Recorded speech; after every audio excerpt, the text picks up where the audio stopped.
que sufrió acoso de parte de un seguidor, de una persona, un fanático, que le mandaba cosas, le mandaba mensajes, la seguía por todos lados, desde sus 15 años, o sea, los 15 años de Celeste Cid. Tenemos las capturas para compartir porque ella lo contó en las redes sociales, dijo, ahí está, mirá.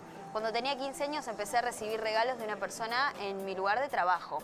Cajas con fotos mías recortadas de revistas, junto a decenas de preservativos usados y cartas, muchas cartas. Claro, no era un regalito común y corriente que te puede mandar un fanático, que está todo bien. Ahí está mandando preservativos usados. Realmente es un horror. El tiempo pasó y ella tenía 15, ya era adolescente. Estamos hablando de la nena. El tiempo pasó y las redes sociales volvieron a traer a esta persona, quien no solo no paraba de escribirme a mí por cuanta vía encontrara, sino que además lo hacía con mi familia, mis amigos, conocidos y compañeros de trabajo. Ante los bloqueos a los que tuvimos que recurrir, a las reiteradas cuentas que esta persona seguía abriendo, empezó a cambiar el volumen y cada vez fueron más fuertes el hostigamiento y las amenazas. A todo esto, este hombre tenía una perimetral, ella un día viaja a Uruguay, y aparece este loco. Claro, esta persona aparece ahí en una feria, creo que ahí está, en la Feria del Libro de Uruguay, donde estuve hace casi 2 meses. Claro, apareció de nuevo ahora, la contactó ahora, o sea, ella tenía 15 años, le mandaba, después frenó, claro, y volvió a aparecer este hombre que en realidad nunca frenó. O sea, que hace re poquito, ¿no? Al estar fuera de Argentina, en donde tiene una perimetral y no puede acercarse, tuvo la lucidez, decía hacerlo allí, donde la perimetral no tiene alcance. Por suerte la policía pudo reconocerlo y frenarlo antes de que llegue a la sala donde me encontraba presentando mi libro.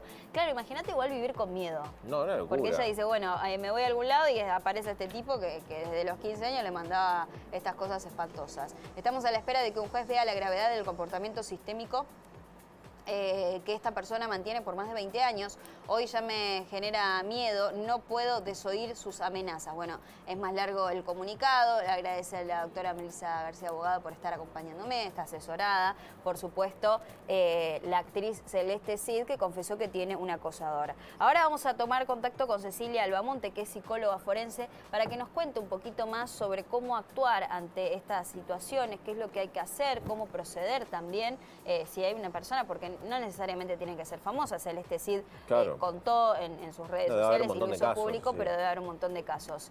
Cecilia Albamonte, muchísimas gracias por atendernos. Barbie Corbalán te saluda. ¿Qué tal? Hola Barbie, ¿qué tal? Bueno, muchas gracias a ustedes por tenerme en cuenta, por tener la opinión. Sí, estuve viendo y estuve leyendo un poco el caso, esto que mismo estabas diciendo vos sobre Celeste Cid y lo que le pasó con el acosador y, bueno, los años encima que lleva, ¿no?, con esta situación de acoso. Y lo que tenemos que tener muy en claro, justamente estamos hablando o estamos pensando de un perfil de una persona que claramente tiene una estructura psicopatológica complicada, compleja, en la cual su obsesión, porque el acosador lo que hace es obsesionarse, empieza a perseguir a su víctima sin importarle y básicamente sin tener empatía. O sea, lo que aparece como primordial es esa necesidad de controlar, dominar, generar un miedo muy grande hacia su víctima y todo ese conjunto de conductas, esas conductas que lleva el acosador, que muchas veces tiene un perfil, ya cuando encima pasan tantos años, desde un lugar de una estructura perversa, ¿no? Nosotros, los seres humanos, tenemos distintos tipos de estructura. La mayoría somos neuróticos, o sea, somos histéricos, un poco obsesivos, un poco rasgos, y después está la psicosis y la perversión. Bueno, este perfil de estas personalidades encaja en lo que sería la estructura perversa, donde es una estructura que ni siquiera estamos hablando, bueno, a ver, quizás se le pasa porque es un tratamiento y se puede tranquilizar o puede cambiar. No, lamentablemente son estructuras que con el tiempo apuestan a más. ¿Y cómo es la estructura del perverso, Diego? ¿Cómo se diferencia un perverso a un neurótico, no? Entendí que decías que era lo normal. Exactamente, bueno, justamente el perverso, esto que hizo, esta conducta que tiene, ¿no?, de enviarle preservativos usados, que uno dice, ¿cómo podría llegar a tanto? ¿Cómo podría? Bueno, porque es una estructura donde la persona tiene empatía, o sea, no existe la empatía por el otro, no es un, le estoy haciendo daño, ¿cómo lo va a sentir? ¿Qué le va a causar a la otra persona? ¿Qué va a generar en la otra persona el recibir eso? ¿Piensa que es positivo? No, el otro, en este caso... Perdón, piensa que, por ejemplo, ese regalo, entre comillas, en este caso la actriz o quien es acosada, piensa que lo va a recibir como una especie de ofrenda, de regalo, o sabe que está haciendo daño mandando eso? tiene conciencia de situación, tiene conciencia de lo que está bien y lo que está mal, y justamente esa gran necesidad por dominar y controlar y poner al otro en un estado de alerta, de indefensión, de impotencia, es lo que le genera el placer. Entonces apuesta cada vez más provocando este placer donde ella termina con un botón antipánico. Ahora, bueno, leí que está con un segundo botón antipánico después de lo que le pasó en Uruguay, y justamente lo que hay que tener muy presente y muy en cuenta es que tiene que ver que, a ver, la víctima, las víctimas, o sea, en este caso estamos hablando de Celeste Cid, pero en general puede ser una no conocida, no famosa, que también sufra lo mismo, y suelen entrar en pánico, porque entonces, ¿qué es lo que empieza a pasar? Uy, si salgo y me lo encuentro y no hay nadie me defiende. Entonces, es más, hasta muchas veces los ataques de ansiedad y que terminan en ataques de pánico pueden tener que ver con situaciones de acoso, cualquier tipo de acoso, ¿no? Pero estamos hablando acá de este acoso y de la gravedad de estas conductas, donde es una persona sin ningún tipo de empatía y que la conducta que tiene y que apuesta cada vez a más tiene que ver con una cuestión de intimidar al otro, provocar la angustia, provocar el miedo y terminar en un pánico, que es lo que seguramente pueda tener hoy Celeste Cid, que y eso puede estar contenida, puede estar con... Perdón, no, y eso al acosador le genera placer, porque mientras vos decías, hablando de este caso como disparador, ¿no? ¿Sabes qué? Me acordaba, no tengo muy bien fresco el caso, de la profesora de inglés. ¿Se acuerdan que era una profesora de inglés que lamentablemente perdió la vida en manos de un acosador, de una persona que creo que había sido su alumno o era vecino del barrio? Ahora voy a refrescar bien el caso, pero en este caso no era una persona con exposición, era una profe de inglés que iba caminando y sufrió el ataque de este agresor.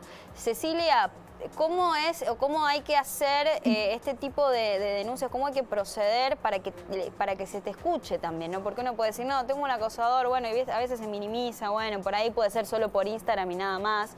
¿Qué es lo que hay que hacer? ¿Qué pasos hay que tener en cuenta a seguir? A ver, todo acosador empieza desde un nivel básico, 0, ¿no? O sea, por ahí empezó con cartas. Y después ya fueron más seguidas. Y después ya fue con un agregado de algún otro elemento. Digo esto volviendo al caso que estamos viendo hoy con Celeste. Entonces, no podemos, primero, ante la situación que le pase a quien le pase, minimizar ninguna situación, que es lo que se tiende a hacer. Bueno, no pasa nada, bueno, a ver, se enamoró de vos, bueno, no, a ver. Siempre es el tener el resguardo, el tener el cuidado de decir, bueno, ¿frente a quién podemos estar nosotros? Realmente, ¿es una situación para que nos empiece a preocupar? Bueno, si empezamos a notar una frecuencia, o empezamos a notar un seguimiento que ya pasa de ser lo normal o lo esperable de un fanático, supongamos, ¿no?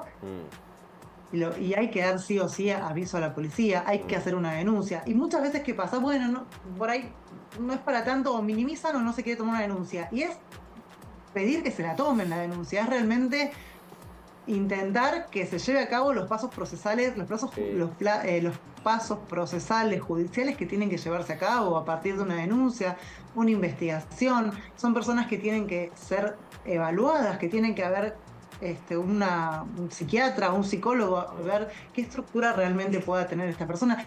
Valorar el riesgo, ¿no? Porque no es lo mismo una persona que lo hace una vez que una persona que lo toma como modus operandi y que lo ha hecho durante toda su vida con distintas personalidades, sea famosa o no, pero bueno, todo eso tiene que ser evaluado por profesionales y no podemos desestimar los casos. Claro. A ver, esto lo hablo, yo soy psicóloga forense, soy perito de parte y trabajo muchísimos más. Ahora estoy trabajando afuera de Argentina con casos de violencia sexual, de acoso sexual, violencia sexual, y realmente, o sea, no es que pasa en un solo lugar, esto pasa a nivel mundial y el punto es cuando se desoye, cuando no se toman las precauciones que hay que tomar desde los lugares, ¿no?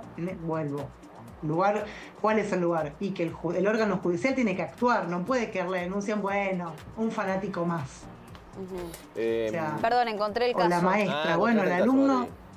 Era Paola Estefanía Tacacho, profesora de inglés de 32 años, que había ido al gimnasio, esto pasó en Tucumán, se dirigió de regreso a su casa, que estaba a unas pocas cuadras, eran las 9:30 más o menos, cuando fue abordada por un hombre que luego de mantener una fuerte discusión con ella sacó un cuchillo y la apuñaló por lo menos 6 veces.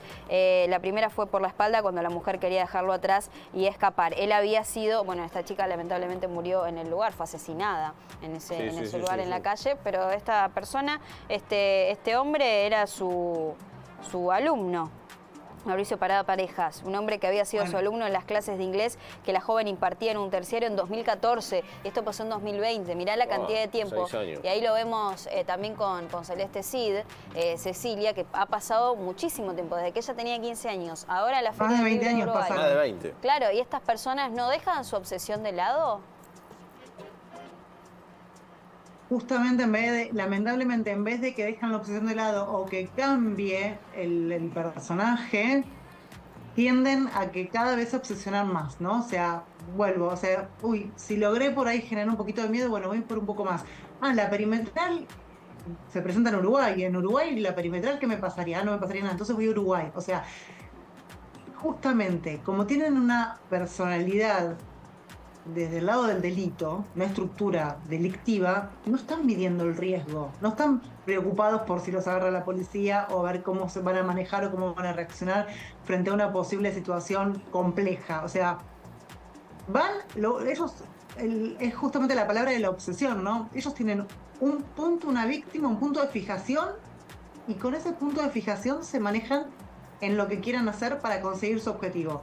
Incomodarla, intimidarla, generarle miedo, conseguir algo que muchas veces incluso saben que no van a conseguir nada, porque no es que está esperando, no sé, que Celeste Cid le termine respondiendo la carta. No, lo que está esperando es generar la conducta que genera. Desde lo profesional, ¿puede haber alguna modificación en el tratamiento a estas personas que sufren, digamos, este tipo de condición? Decís, a un acosador te tocó, digamos, como profesional atenderlo, digo, ¿se puede lograr algún cambio desde lo profesional con estas personas? Estamos hablando del lado del acosador. Exactamente, digo, ¿cómo? Si es una estructura... Sí. A ver, mira, justamente hoy a la mañana me reuní con un colega hablando del tema de los perfiles, de este tipo de perfiles, en realidad de abusadores sexuales, ¿no? Sí. Pero, bueno, lo que hay que primero y principal evaluar es si la persona lo hizo una vez o si es reincidente, si ya tiene un modus operandi. Ahora, esta persona que hace más de 20 años lleva a cabo esta conducta, no habría un pronóstico muy favorable en que pueda cortar con su conducta, en que pueda cambiar, en que pueda entender, porque básicamente lo que no puede tener, hay dos cosas. Uno es que no tiene empatía. Claro. Estamos hablando de rasgos cuanto menos, ¿no? O sea, estoy hablando sin haberlo evaluado a él, pero cuanto menos de rasgos psicopáticos. Y el psicópata es una persona que lo único que le interesa es mantener el control sobre el otro, manipular al otro. Ahora, entonces, Cecilia, si se realiza todo el peritaje correspondiente, ¿no? Y se da con una persona con este perfil, ¿esa persona debería estar internada, por ejemplo, en un hospital psiquiátrico o en una unidad así del estilo?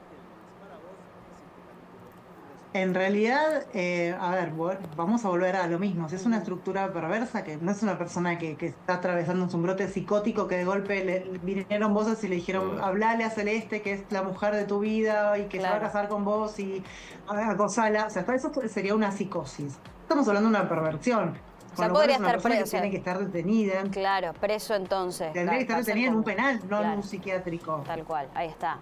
Entonces sí, por eso digo, con todos los peritajes correspondientes, con todas las pruebas, a ver, y obviamente que la justicia lo determine. Pero entonces hay el tipo de persona que estamos hablando, entonces iría a la cárcel. Podría ir a la cárcel, vamos a decir en potencial. Si es que ponerle Celeste Cid hace la denuncia y demás. Es que, a ver, incluso si se hace una evaluación y la estructura de personalidad y psicopatología que se arroja tiene que ver con una psicopatía, con manipulación, con falta de empatía, con falta de control de impulsos, porque lo que está haciendo es falta de control de impulsos, no tiene freno inhibitorio, con una estructura más del lado de la perversión y acá las medidas que hay que tomar tienen que ser justamente medidas de protección, por un lado de protección a la víctima y por el otro lado de, bueno, que él pueda cumplir con alguna medida judicial en función a lo que hizo. Que vuelvo, no estamos hablando de una persona que está bajo un brote psicótico y, bueno, las voces del más allá le están mandando a hacer algo. Tampoco estamos hablando de una persona que sea débil mental y que no pueda estar en su sano juicio. Una persona que comprende y dimensiona a dónde llega su accionar. Cecilia Albamonte, psicóloga forense, muchísimas gracias por esta comunicación, reflexiones y para entender un poquito más sobre este tema. Te mandamos un abrazo grande. Otro y muchísimas gracias a ustedes. Muy clara y muy amable. Nosotros estamos en Bravo, Argentina. Ya estamos a poquitos minutos de terminar el programa.